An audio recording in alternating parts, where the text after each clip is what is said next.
అందరికీ నమస్కారం. మీ అందరికీ దేవి నవరాత్రులు శుభాకాంక్షలు. ఇవాళ దేవి నవరాత్రులలో మొదటి రోజు.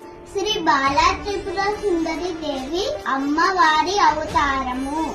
ఇప్పుడు నేను ఒక శ్లోకం చెప్తాను. కదంబవాసిని కనకవల్లకి దారిణి మహర్హమణి హరిణి ముఖసముల్లా సద్వాసిని దయా విభవ కారిణి విశదలోచని చారిణి త్రిలోకచతుంబిని సుందరి మాత్రయే నమః.